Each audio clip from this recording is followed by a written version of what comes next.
This is Thumbing Through the Archives, a weekly radio show and podcast focusing on Michigan history, airing every Wednesday night from 5:30 to 7 p.m. on WMIC 660 AM and 95.3 FM. Also streaming in podcast form at our website, senlacbroadcasting.com. Now your hosts Mike Gallagher, Nick Lean, and Erica Frisbee. And we are back once again with Thumbing Through the Archives, a podcast about the oddities, curiosities, and crimes in Michigan's history. I'm Erica Frisbee. I am the news director here at WMIC WTGV. With me today, per usual, I'm Mike Gallagher from the Cadillac County News. And I'm Nick Lean from Cadillac Broadcasting, the assistant manager. That pause was long enough that you'll be able to cut it out pretty easily. Yeah. I think you should keep it. Yeah, unfortunately, the listeners can't hear how my eyes were just darting back and forth between you two, trying to figure out who was going to go. It's reverse chicken. We are in a little bit of a silly mood. I think all of us are exhausted. It is Thursday when we are recording this, and there has been a lot that's happened in Cadillac County. And we're going to be going back into Cadillac County for this case. We've already covered this case before, so everybody should know the beats of the story. Everyone but Nick. I was going to say, I don't think I'm familiar from the episode that you guys did with Dixon. I was going to say the other Mike number 2. But yeah, this will be my first time partaking in discussion about it. We are revisiting the death of Douglas Jean, well, not the death of disappearance of Douglas Jean Bowers, and then the death of his stepson, Douglas Hendricks. Right. I mean, he technically probably is dead, but hopefully not. I mean, hopefully he's on an island somewhere. I was going to say, like, in that slim 1%, I hope he is drinking coconut water in Aruba or something. Yeah, but more so the fact that it happened quite some time ago now. I was going to say, it happened in 1998. Yeah. It happened almost 30 years ago. Yep. And he was already kind of an older guy. Mm-hmm. As I said, I think the first time I recorded this, I actually found this while I was looking up the Daniel Hazard case, actually. Mm-hmm. Because it's like at least a year apart from that, but the circumstances aren't completely similar, but at the same time, it's two people who just kind of walked away from stuff. At least Hazard was found. Mm-hmm. Bowers, not so much. Right. Was this the guy that was thrown off the Cadillac House, the stepson? The stepson, yes. Okay. Yes, if this is your first time listening to the Douglas Jean Bowers case, sorry, but... Spoiler/sorry. If you've been with us for a while, you know that this is one of the cases that we plan to come back to because when we originally covered it, I had just submitted a FOIA request to the state police. And finally, within the last 2 months, I got that FOIA request back. Yeah, those things can take time. I was going to say, it took at least a year. Yeah. I think it was the most excited I've seen you when you came in to tell me that it had arrived. Because it was 300 pages. Mm-hmm. And then you opened it. And then I opened it. Well, that's not a reason to be excited about it either. Or at least in my mind, I'd be disappointed if it was 300 pages. No, I was excited because when I did the Daniel Hazard case, they had several different files, and those files had upwards of like 20 to 50 pages each, whereas this one was just one file. Mm-hmm. So I was initially disappointed because I thought, oh man, I only got probably like 50 pages. Then I opened it and it was 300. So I was thrilled. And then I kept reading, and not that it's not helpful to have, but they were a lot of tests, lab tests, which, again, very interesting. But if you're not scientifically minded or you just don't have the training, you can't read any of that. Right. I was going to send it, if I had had enough time, I was going to send it to a friend of mine in Georgia so that a forensic teacher could take a look at it and see if we could get anything out of it, but I ran out of time. Did you show it to Eddie? Because I feel like he would be able to understand it for some reason. I was going to say, like, you know what? I can't tell if kidding or not. I was going to say, you know what? Like, a bit of me is kind of like, I feel like I should have shown Eddie. He'd just be like, oh, yeah. Eddie is literally Eddie is literally like jack of all trades. Yeah, he's a man of many surprises. Yeah, he definitely could surprise you and know how to break down forensic DNA. I don't know. That being said, from the looks of things, despite the many tests, there were some repeat pages. Wasn't there a lot of redactions as well? Yes. Which, again, redactions are expected, but it's like you would be getting to a part where it's like, oh, it's not just tests. There's actual written words, and then it's all blacked out. Mm-hmm. Yeah. Someone needs to make an unredactor app. Yeah. That would be so dangerous. But it would be awesome. I've been trying to figure out how that could be possible. Yeah. Yeah. I always wondered if like the old records that are redacted with Sharpie, if you could like pull it up in Photoshop and change I'm pretty sure. But now I think it's all...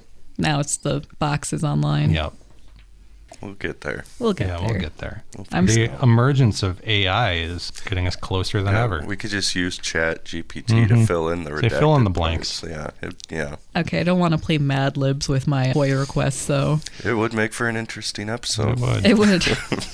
It wouldn't be a very accurate episode, and that's what I pride myself on. Oh. You never know. That being said, when you write your next episode, you can go buck wild. Okay. So the script is going to be a little bit different than the other ones. While we have covered unsolved murders in the past, just this last week in fact, this one is still possibly under investigation, with the last check-in on the case happening in 2018. At least the last check-in that had an article written up about it. I did check in about the case in 2025, but obviously there wasn't enough to write an article about it. Yeah.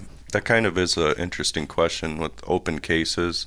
How often they revisit them? Probably not often, right? It depends on how big the agency is and how urgent that case is. Right. If I recall, I think the person, you checked in with the sheriff? Undersheriff. Yeah, the sheriff's department, and then Nate Smith replied to you, Under Sheriff Smith, and his response essentially like sums up what Mike is asking, which was essentially just like, it's still active and it's kind of sitting on the back burner, if I recall correctly. Yeah. I would imagine that's how most of them would be. Yeah. I'm hoping that this episode will once again get some conversation going, because at the end of the day, I think this is going to be solved by a person coming forward rather than a break in forensics. At the time that we covered this case, it had been our most recent case yet. I think Daniel Hazard technically has beaten that out now. But they were pretty close. They were pretty close, so it's just a technicality at that point. Yeah. So the main event happened in 1997. Okay, it was 1998 that Hazard went missing. Okay. But as always, I'm getting ahead of myself. This is a story of Douglas Gene Bowers and his stepson, Douglas Hendricks. Both will be referred to by their last names from here on out. Although I do think I do call Bowers Douglas throughout the script too, so Okay. I will clarify as needed. So Douglas Gene Bowers was born on May 22nd, 1947 to Roy and Dorothy Bowers of Croswell, the second of three sons. Older brother Frederick was at least 2 years older than him, with younger brother David either a year or 3 years younger than Gene. From what I could put together from reviewing Old Times Herald and Sanilac Jeffersonian articles, the Bowers were a very stereotypical, traditional Sanilac County family. Roy was a military man, specifically a World War II Army veteran, who worked as a carpenter and repairman at Marlette Coach in his civilian life. Dorothy was an avid bowler and churchgoer. Sounds like a pretty good life. It's a pretty good life, but again, I feel bad that it's like, oh, he was in the Army and he has this as a job, and she just has her bowling league and church, apparently. It was a different time. It was a different time. I feel like you'd kill it on a bowling league. Probably not. Maybe in a women's bowling league. That's the spirit. Yeah. From what I could find, the life the Bowers led was a happy one. Of the early records I could find of the family, it seems that Roy was born in the area with a lot of siblings, many of whom stayed put / didn't wander far, so Roy's sons, in turn, would have had plenty of playmates and a rather large support system surrounding the family. Douglas had an early life, not unlike many who grew up in our area. He went to Frostic Elementary School, where he also enjoyed Cub Scout activities, earning a Wolf Badge and Service Star during his time in the Scouts. He played Little League Baseball, playing for the league's Yankee team when he was 9. He graduated 8th grade from St. Patrick's Church School in Croswell, which is no longer open, moving on up to the Croswell Lexington High School. I don't know why they sent him to the parish school while his older brother attended the regular middle school in the district. I think when we last recorded this, I noted that I didn't know if the younger brother had gone through the regular middle school or the parish middle school, because that would have provided some clarity of like, oh, it's just because they like wanted to do the parish stuff, or like maybe there was troubles in the school or whatever, or maybe there was a behavioral thing, but no idea. So with his older brother graduating when he was a freshman, I still have no doubt that Douglas had the traditional younger brother experience. The Bowers boys did look very much alike, and considering Fred's senior quote was, "I came, I saw, I decided to skip," the teachers probably thought they had a troublemaker on their hands once Douglas got up there. However, from what I could find, Douglas was an okay student, playing baseball for the school's junior varsity or reserve team. However, it appears that he did not graduate from high school, though he attended through his junior year at least. As younger brother David moved up to high school, it seems that Douglas dropped out, and for good reason, with the Port Huron Times-Herald announcing the birth of a girl, Gina Marie, to parents Mr. and Mrs. Douglas Bowers of Croswell. I do not know what happened to this child. I may know who her mother is, though, now, which was a big mystery when we first recorded it. What was the name? The name of the child was Gina Marie. Bowers. Gina Marie Bowers, yep. Tried looking her up, didn't really get anywhere, but I did manage to look back in court records and find a divorce happening in 1969 between Douglas and a woman named Judy. So it seems possible that he hooked up with, I don't know what Judy's maiden name was. They did not include that, but hooked up with Judy. Judy got pregnant. Judy had Gina Marie, and then they split. But it was divorce, so there would be a marriage record somewhere. What year was he born? He was born in 1947. Okay. He would have been like 22 when they divorced, right? Yeah. Yeah. He became a military man in 1968, completing basic training but being discharged after that. Like, I don't know if he just wasn't fit for service or if he like actually flunked out of basic training. I don't know, but they technically discharged him. Once back in Sand Lake County, it wouldn't be surprising if he picked up a job as a carpenter or mechanic alongside his father. So, though we don't know what became of Gina and her mother, we do know Douglas would eventually settle down with one Mary Lee Bowers. Mary Lee was a bit hard to pin down at first, due to several name changes. Born Mary Lee Shoemate on September 11th, 1936 in Detroit, Michigan, to parents Douglas and Margaret, she grew up with sister Dolores. Though it did not say if she was married at the time, she had adopted the last name Hendrick by 1954 when she gave birth to her son at age 18, naming him for her father. When her son was about 3, she married Eugene Adam Fitterer, who hailed from North Dakota, the couple marrying in Indiana.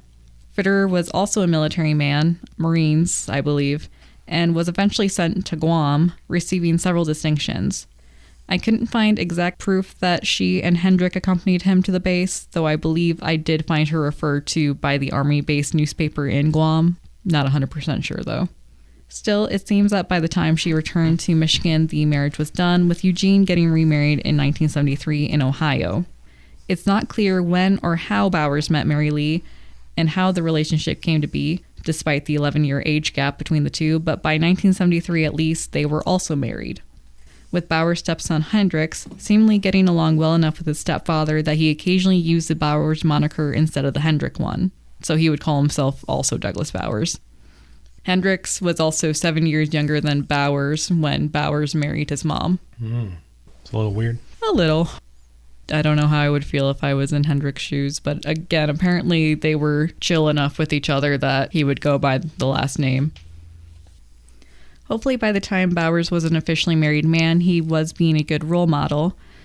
I don't know why I included this in the script the first time around, but I'm going to just include it in here because I wrote it. Though accidents do happen, it's still a bummer to have to admit that you once hit a kid with your car.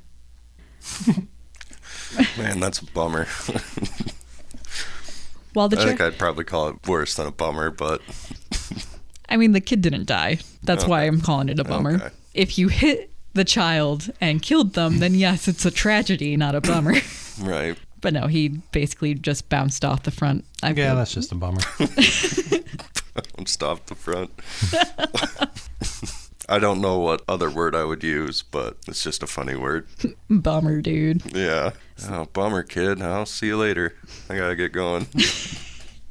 While the child did not die, the Times-Herald reports that in July 1969, when Bowers was 22 years old, a 2-year-old child named Ruben Castillo darted out in front of his house at 40 South Howard Street and ended up in the path of Bowers. Bowers was likely only driving 25 miles an hour, with it unclear if he hadn't seen the child, but still the kiddo only suffered from minor abrasions and a few bruises. It doesn't seem like he faced any consequences for the accident. No, and it definitely sounds like an accident. Yeah. Yeah. However, less accidental was driving with his license suspended in June 1971, with Douglas being arrested by the sheriff's office near Lexington on M25. He was sentenced to 3 days in jail in order to pay $50 in court costs and fines, about $375 today, for the offense. That's a bummer. Still, by 1972, things were looking up and evening out for the Bowers, with Hendrick getting married to Janice Hallman that December. So they married in December and welcomed their first child, Heidi Lee, in May of 1973. Hendrick was working as a part-time employee at the Barn Restaurant in Lexington, which I don't think exists anymore, a job he worked while on leave from his service as a member of Air Force Reserve number 927 Civil Engineers. The Barn Restaurant was at the north end of town by where Gilo's Pickles is now. That's very helpful to know, actually. And it then became a restaurant called Connie's, and then it closed and became part of the pickle factory. Oh. He worked at the Barn Restaurant, and his grandmother, Margaret, worked at the Cadillac House as its hostess. We're thinking that Hendrick probably got his foot in the door with the local restaurant business via his grandma. Mm-hmm. Still, maybe times are tough for the family, or maybe he was acting out due to new parent stress, but Hendrick found himself in trouble several times during August of 1973. According to the August 9th edition of the Times-Herald, the 19-year-old Hendrick pleaded guilty to simple larceny of gasoline from a car and was handed a sentence of 5 days in jail and a fine of $50 for court costs and fees. Later that month, on August 22nd, Hendrick was back in court again, with the Herald reporting that he pleaded guilty to larceny from a building after taking 2 tires and rims from a garage in Croswell. He was once again ordered to pay $50 in fines and to spend 7 days in jail. I think we talked about this the first time we recorded. Both of those crimes really sound like you're just down on your luck, like you're down bad. Like if you're stealing gas and tires, like, yes, definitely still crimes, but definitely kind of just crimes out of need. I was going to say, especially with how much work you have to do to, like, I don't know if he was, like, siphoning the gas from a tank or something like that, but, like, it takes a lot of work to get that going. Yeah. Not that I've ever done it. Nice save. But, yeah, kind of down on your luck kind of things. Also kind of minor-ish things. Again, it's both larcenies. Larceny is usually a misdemeanor. And again, the fact that he only got slapped with $100 total in fines and costs and a total of 12 days in jail. Yeah. That being said, the next time the Times-Herald published an article mentioning Hendricks, it was because he was dead, and no one knew how or why. We'll take our first break.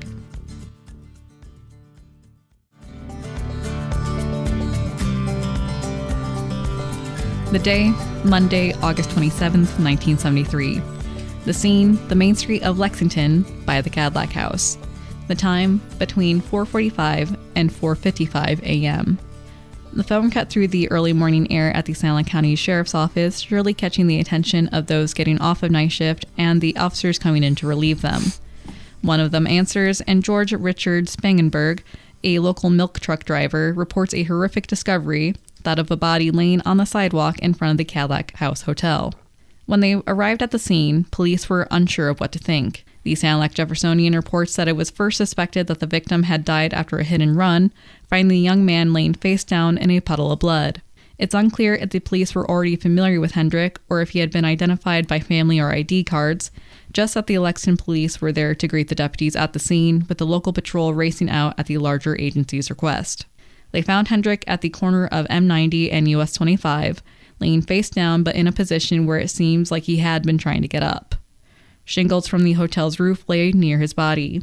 He had been laying there for at least half an hour, at most 2 hours, when police responded. The coroner reported that the man had died as a result of brain damage from his fractured skull and had also suffered a broken leg around the time of death. In addition to the fractured skull, the Petoskey News Review reported that Hendricks had broken both his right wrist and leg and also suffered from a broken neck and collarbone. This damage, in the mind of investigators, could have only come from a fall from a great height. In their minds, the answer seemed to be simple. Homicide. Someone had taken the young man up to the roof and thrown him from it. Strengthening that theory was that he had suffered some of the injuries before he had met the sidewalk. However, the coroner disagreed, pointing out that it could have been an accident, or perhaps Hendricks had even jumped. Still, it didn't make sense why or how he could have been on the roof. The Times-Herald reports that an investigation in 2010 found that Hendricks had been seen talking with two men in a parking lot near the building a few hours before he was found dead. Though police had identified and planned to interview them, it wasn't clear if they ever interviewed them, and if so, what came of it. What's worse, even by 2010, there was no motive determined, with police unsure who might have been involved. This probably would have been put down as a felony death if they thought that somebody was responsible, because kind of like Carol's, they're not sure. Mm-hmm. So in 1973's investigation, the same was true, with the State Police Crime Lab being called in to assist the Lexington Police Department's investigation. A few weeks after the death, Lexington Police Chief Al Young declared he had ruled out homicide, saying to the Times-Herald that the crime lab data showed that it was a fall that caused the injuries and that there was no evidence of foul play. "I'm 99% sure the death was accidental," he said. Despite the announcement, the investigation continued. Fresh footprints in the tar roof verified suspicions that Hendrick was on the roof, with the police chief adding that there was no other footprints on the roof or sign of a scuffle. The head fracture, in fact, was not made from the impact with the ground, but when his head hit the roof of the hotel's balcony as he made his descent, the police surmised. The chief later explained, "We just wanted time to make sure we didn't have a murder on our hands." Hendricks was buried a day after his death, but his death seemed to hang heavy over the family, and his parents struggled.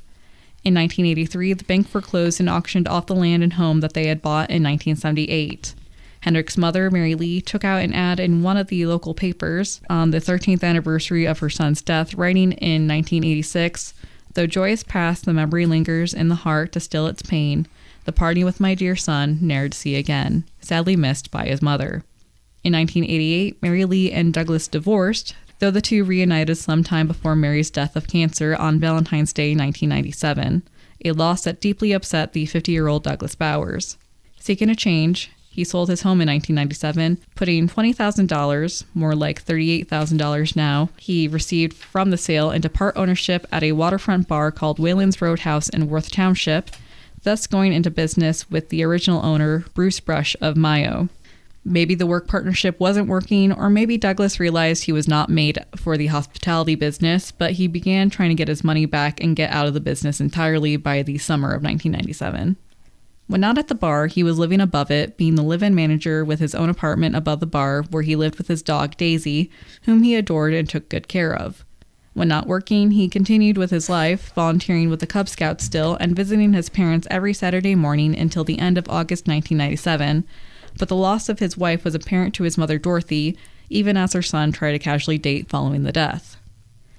Maybe he stopped caring about keeping up appearances, but September 1997 saw Douglas getting careless, getting arrested twice for impaired or drunken driving, once in Sandusky, once in St. Clair County, both incidents only 13 days apart from the other. This was while he was still part owner of the bar. Yes. And lived right over top of it. Yeah. Yeah. That is a little tough. But I guess you don't want to spend every night at your own bar. I was going to say, and you probably don't want to like drink your own product. Right. But it would be pretty easy to not get a DUI if you lived at the bar. You're not wrong. Yeah.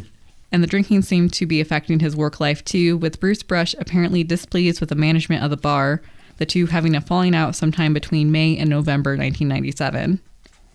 However, by November 1997, things had taken a turn for the somewhat better again for Douglas.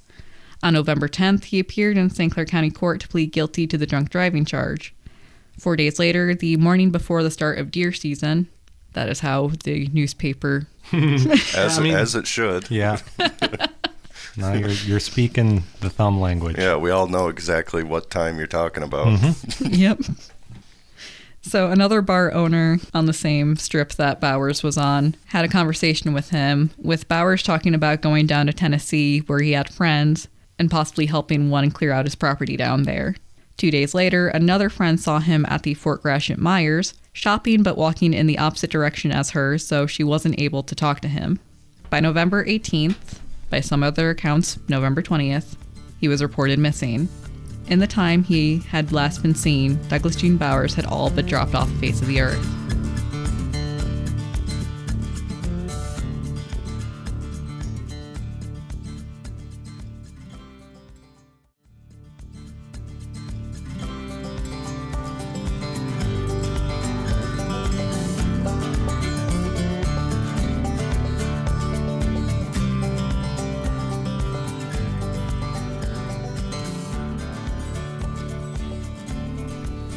It was like he had disappeared into thin air. He wasn't at the store, he wasn't at his apartment or the bar. He wasn't with his parents, so where in the world was Douglas Gene Bowers? Douglas had said he had planned to go deer hunting, but as San Juan County Sheriff Detective Paul Cowley, at the time he was for the sheriff's office.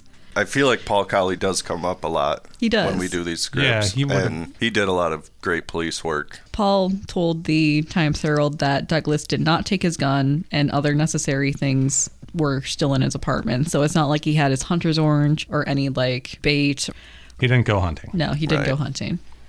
What about the Tennessee lead? You might be getting there, but... We'll be getting there. The thing that really tipped people off that something was wrong was he left his dog Daisy to fend for herself. Oh. Even though Mrs. Bowers insisted that he would always arrange care for the dog if he was leaving and wouldn't be back the same day. So even if he was just staying overnight somewhere else, he would still have his mom or dad go over and check on Daisy. Very uncharacteristic of him. Mm-hmm. Furthermore, Mrs. Bowers said that her son was never one to just take off and that he usually informed someone if he was going somewhere, even at age 50. He also was the type to visit his parents once a week, so they seemed very close and communicative. Mm-hmm. But the person who called in the missing report said that it had been that way for 6 days at least, and that they had not seen or heard from him during that time. The missing posters went up, his picture was in many area newspapers, and the question remained, have you seen this man? It wasn't until almost 3 weeks later that they had a break in the case. On December 8th, the day that Bowers was scheduled to be sentenced for his drunk driving charge in St. Clair County, he did not show up at court, and despite his missing status, an arrest warrant for failing to appear was issued. What can you remind me how much time he was facing? For that, the max he could have gotten? I'm not sure in the 90s, but at least nowadays it's at least 3 months, I think. Not enough to make a man disappear himself. Right. Right. Especially because most of the time, depending if you're remorseful and are taking steps to rectify things, they will give you a slap on the wrist and a fine. Yeah. And was St. Clair technically the first sentencing, or was Sandusky? Sandusky. So it would have been a second offense. Yeah. Yeah. But that's the other thing. He already went to the Sandusky one. Right. If he was scared about right. getting charged with stuff, why did he go to the Sandusky one then? He would have disappeared earlier. Right.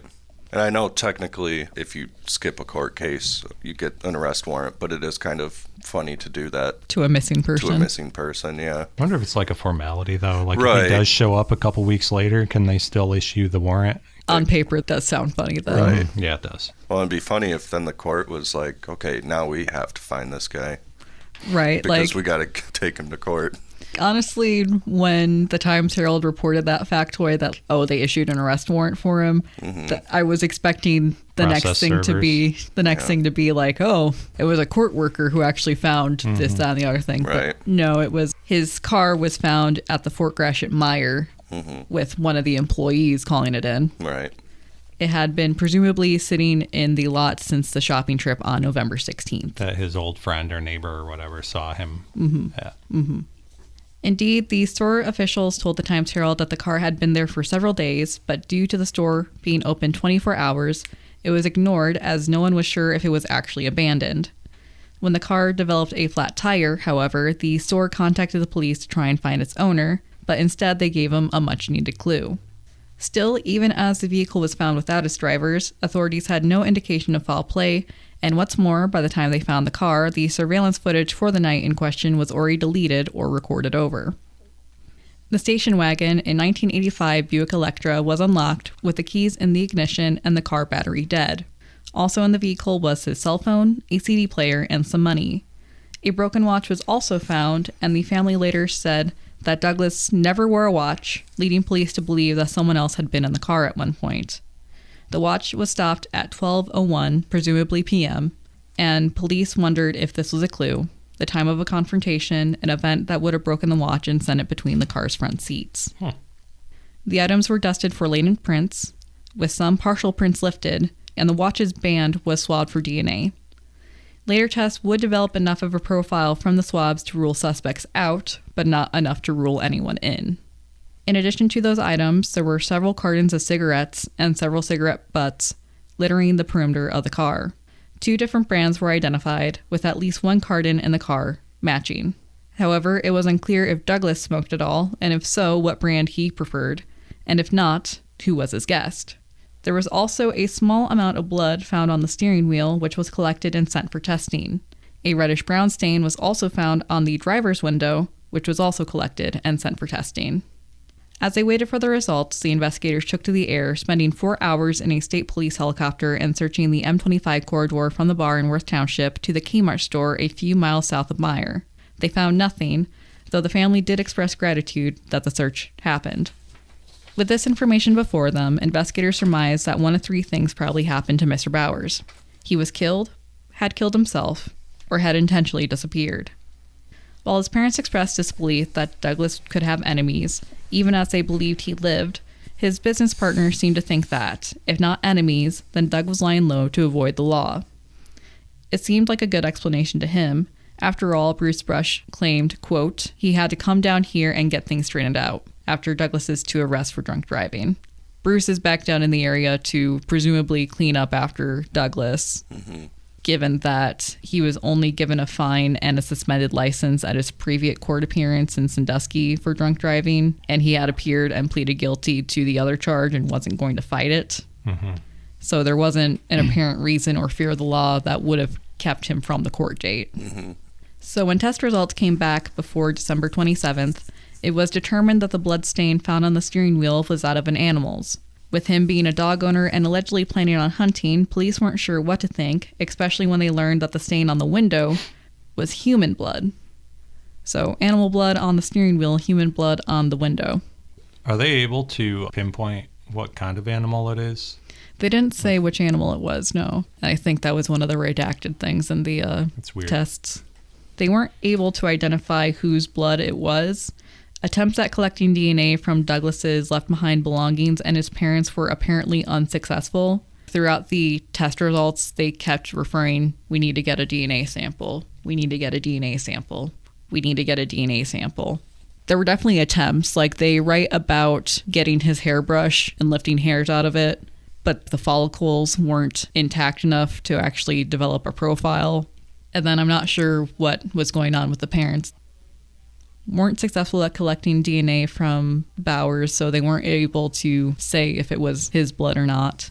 More tests were coming, with the latest being in 2010 when the case was last forensically examined, but they still weren't sure, and that part remains a large question mark now. The case lapsed into inaction following the air search in December 1997, though the Bowers held out hope that Douglas would be back. After all, he had not taken clothes or any items with him when he left. Everything remained in his apartment until the parents had to remove the items. So it's not even like he packed up. 1998 was spent in court, not criminally speaking, but despite the parents believing that Douglas lived, his estate was still handled as if he had died, and it appears that the estate sued Bruce Brush, perhaps for the $20,000, perhaps for something else. Brush was also sued for breach in contract that same year, but by a man named Bob Medore, who appears to be a St. Clair County area businessman. And in March 1998, he was charged with attempting to write a check over $200 while knowing that there were non-sufficient funds for the account. In both lawsuits brought against him, Brush defaulted on both, not showing up to either hearing. It wasn't until May 1999 that the search began again, this time in a wooded area behind the Fort Gratiot Myers, with cadaver-sniffing dogs with the state police doing the legwork. Again, they found nothing. About 2 months after the search, Roy Bowers died of cancer at age 76. In his obituary, it was noted that he was survived by his wife, his son David, and his son Douglas, never giving up hope. When Dorothy passed in 2005, her obituary also noted that she was survived by Douglas. Unfortunately, police do not share the Bauer family optimism.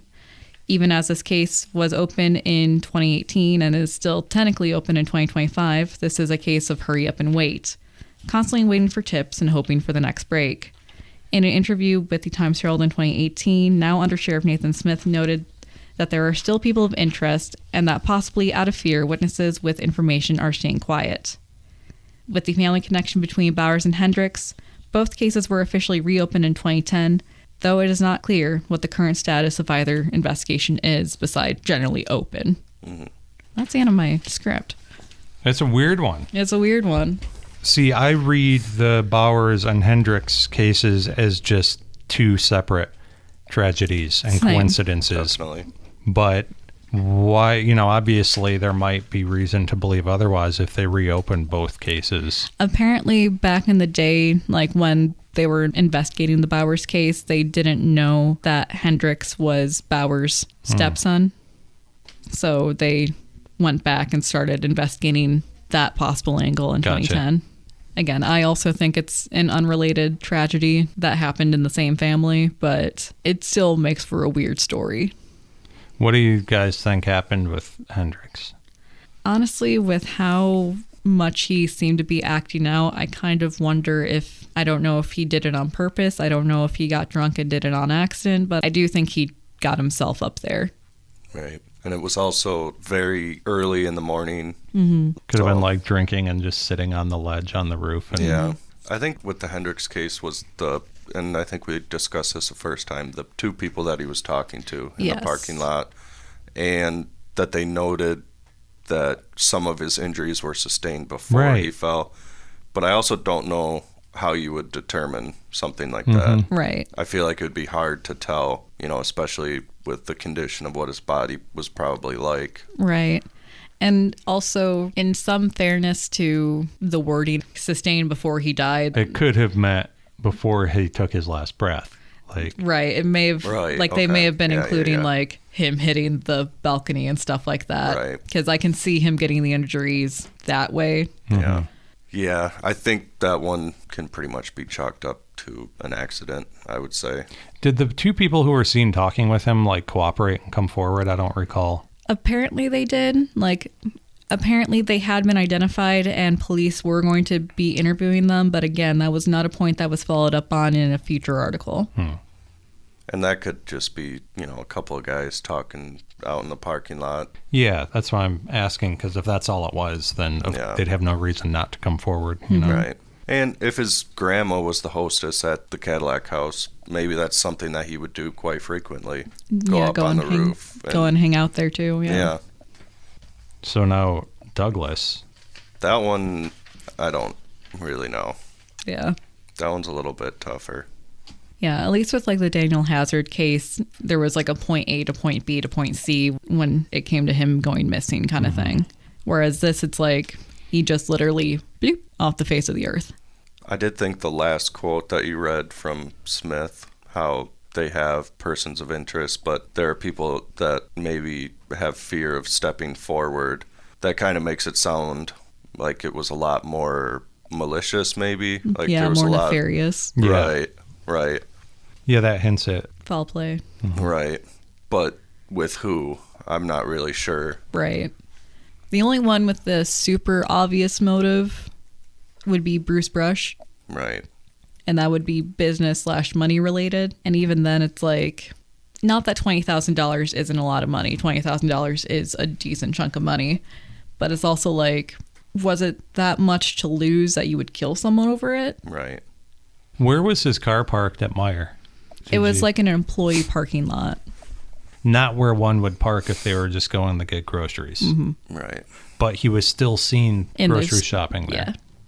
And then the other question I had was the cigarettes. You said cartons. I think 20 packs in a carton. Yeah. But were they just the empty boxes? Or was there were 3 full boxes, 2 either empty or partial boxes. Packs of cigarettes. Yeah. See, that kind of makes you think he was stocking up for something. Right. Because that's a lot of cigarettes. Right. 3 cartons. They were cartons or packs? Packs. Sorry. Okay. Oh, That's The what regular packs. I was a carton would be like a full. No, Okay. definitely not that. Okay, No, 3 packs, which Okay. don't get me wrong, is a lot of cigarettes, but but not as many as 3 cartons. Yeah, No. that's Okay. not stocking up level. That's Right, just right. someone who smokes a lot buying their allotment of cigarettes for the week or whatever. But right. But it was only in the FOIA stuff that I found anything about the cigarettes. and there were smoke butts around the Yeah. car, so someone was sitting there like chain smoking for a while, and then the full packs were found in the car, empty packs outside. That's really weird. That That's seems like weird, a yeah. pretty significant. I don't know. Yeah. And then also remember the fact that they found a watch when Douglas Right. apparently doesn't wear That's a watch. eerie. Right. 1201. 1201. So, if he was sitting in a car with somebody talking for an extended period of time, and then at a certain point, maybe he was kidnapped. Kidnapped or at least assaulted. Like, for instance, if he got shoved up against the window Right. since there was blood on the window. Like maybe he was meeting somebody at the parking lot.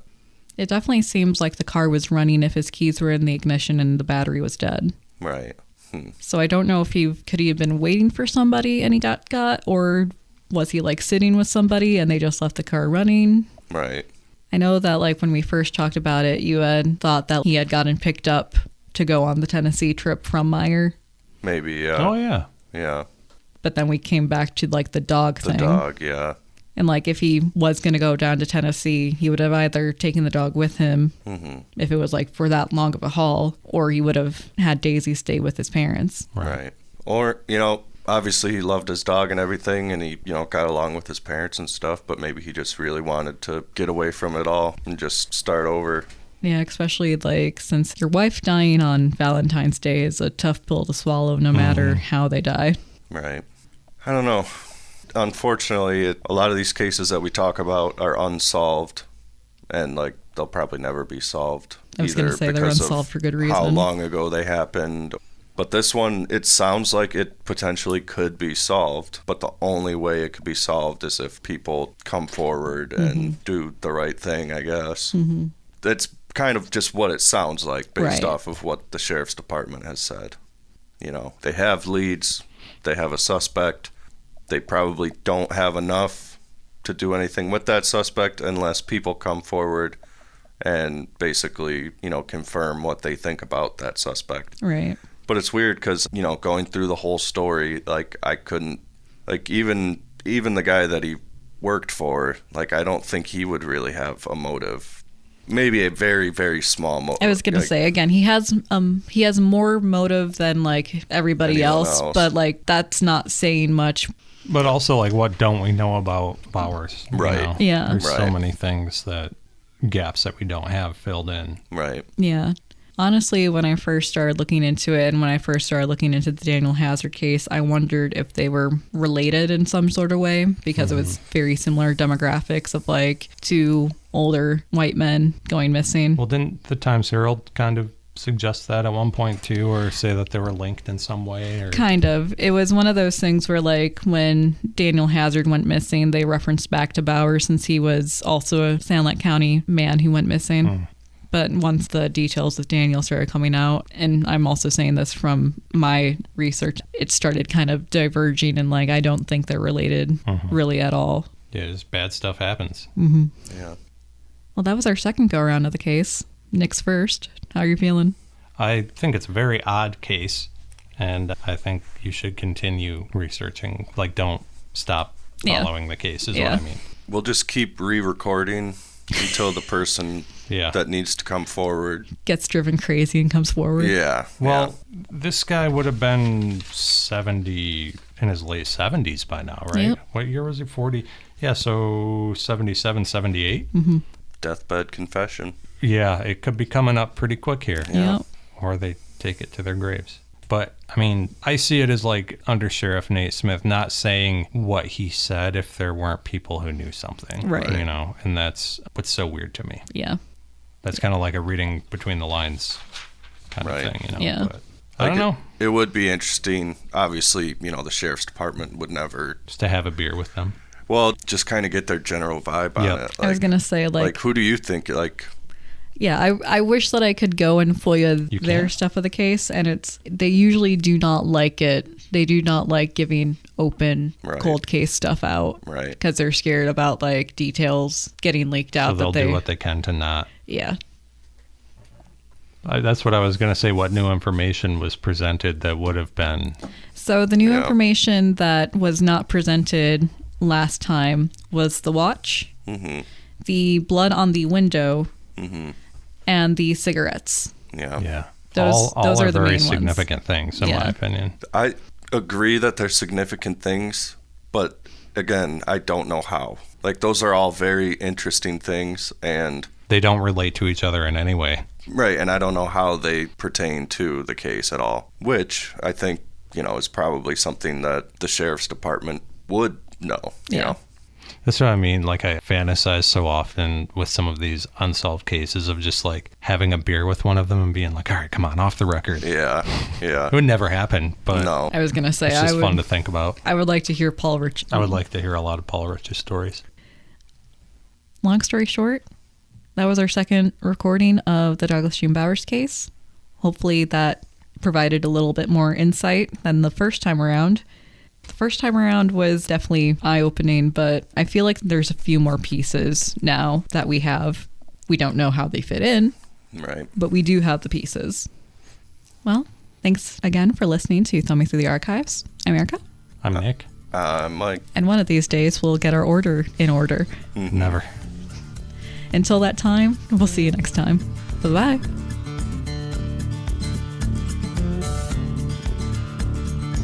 This has been another edition of Thumbing Through the Archives on WMIC 660 AM and 95.3 FM. Catch this episode in podcast form every Thursday after the program on our website at SaniLacBroadcasting.com. Thumbing Through the Archives, produced by Mike Gallagher, Nick Lean, and Erica Frisbee, with assistance from Catherine Connolly.